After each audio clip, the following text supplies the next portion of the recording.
नमस्कार दोस्तों, आप सभी का हमारे हिंदी ज्ञान बोध चैनल पर स्वागत है। दोस्तों, हम प्रीवियस ईयर क्वेश्चन पेपर की चैप्टर वाइज सीरीज़ पढ़ रहे थे। तो आज हम भाषा एवं व्याकरण से संबंधित अनुक्रम पर पूछे गए प्रीवियस ईयर क्वेश्चन पेपर को पढ़ेंगे। तो आज के वीडियो लेक्चर का पहला क्वेश्चन है, निम्नलिखित भाषाओं के विकास का सही अनुक्रम बताइए। ये दिसंबर 2004 में और जून 2005 में पूछा गया प्रश्न है, जिसमें इसका जो सही उत्तर है वो है बी, और इसका जो अनुक्रम आ जाएगा वो है भाषाओं के विकास का जो अनुक्रम है, पहले आएगा संस्कृत, पाली, प्राकृत, अपभ्रंश, अवहट, उसके बाद हिंदी। ये इसका अनुक्रम है। उसके बाद दूसरा प्रश्न है, हिंदी भाषा के विकास का सही क्रम बताइए। ये दिसंबर 2012 में पूछा गया प्रश्न है और ये इसके 4 विकल्प दिए गए हैं, जिसका जो सही उत्तर हो जाएगा वो बी।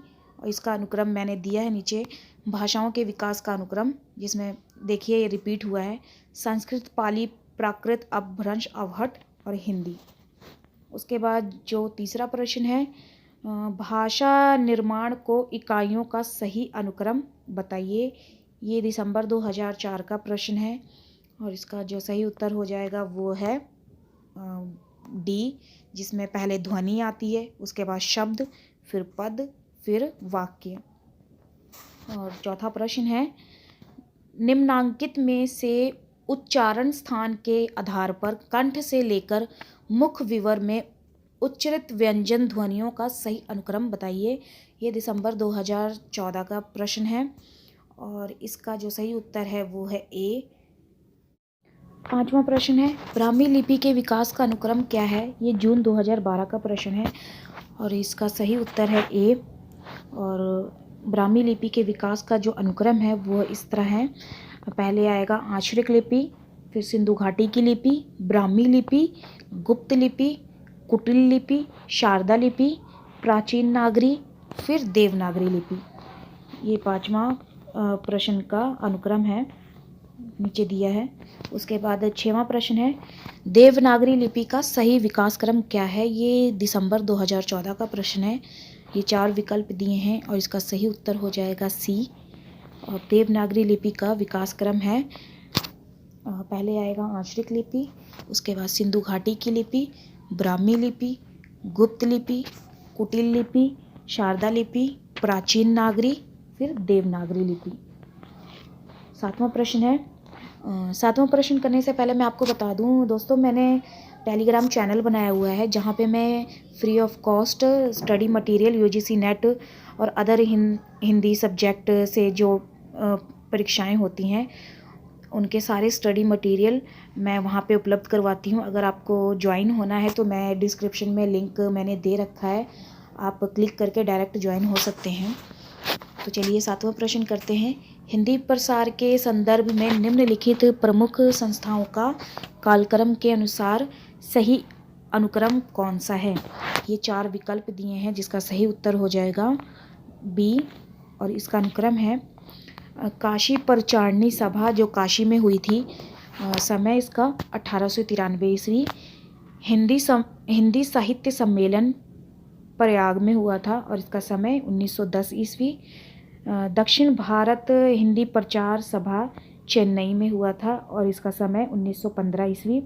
राष्ट्रीय भारत प्रचार समिति वर्धा में हुआ था और इसका समय 1936 ईस्वी। आठवां प्रश्न है, निम्नलिखित संस्थाओं के स्थापना का सही अनुक्रम क्या है। ये इसके 4 विकल्प दिए हैं और इसका सही उत्तर हो जाएगा सी। और इसका अनुक्रम है काशी नगरी परचारणी सभा 1893 ईस्वी। हिंदी साहित्य सम्मेलन प्रयाग में हुआ था, इसका समय 1910 ईस्वी। दक्षिण भारत हिंदी प्रचार सभा चेन्नई में 1915 ईस्वी। केंद्रीय हिंदी निर्देशालय 1960 ईस्वी में। उसके बाद 9वां प्रश्न है, स्थापना के आधार पर इन हिंदी संस्थाओं का सही अनुक्रम कौन सा है। ये जून 2013 का प्रश्न है और ये इसके 4 विकल्प दिए हैं, जिसका सही उत्तर हो जाएगा ए। अनुक्रम है काशी नगरी परिचालनी सभा 1893 ईस्वी, हिंदी साहित्य सम्मेलन प्रयाग 1910 ईस्वी, राष्ट्रीय भारत प्रचार समिति वर्धा 1936 ईस्वी। साहित्य अकादमी 1954 ईस्वी। देखिए 10वां प्रश्न है, नवजागरण कालीन सुधारवादी संस्थाओं की शुरुआत का सही क्रम कौन सा है। ये जून 2012 का प्रश्न है। ये इसके 4 विकल्प हैं जिसका सही उत्तर हो जाएगा ए। और अनुक्रम है, ब्रह्म समाज राजा राम मोहन राय ने चलाया जो 1828 ईस्वी। आर्य समाज के संस्थापक हैं दयानंद सरस्वती जो 1875 ईस्वी। प्रार्थना समाज पांडुरंग का है जो 1876 ईस्वी। रामकृष्ण मिशन विवेकानंद का है जो 1897 ईस्वी। ये इसके अनुक्रम थे, ये सुधारवादी संस्थाओं के अनुक्रम थे जो मैंने बताया। और ये तो थे अनुक्रम से संबंधित। इसके बाद मैं इसके सुमेलित से संबंधित भाषा और व्याकरण के क्वेश्चंस लेकर आऊँगी। तो आप हमारे चैनल के साथ ऐसे ही बने रहें। अगर वीडियो अच्छा लगता है तो वीडियो को लाइक कर दें और सब्सक्राइब कर दें हमारे चैनल को। चलिए मिलते हैं एक नए वीडियो लेक्चर के साथ फिर एक नए टॉपिक में। धन्यवाद।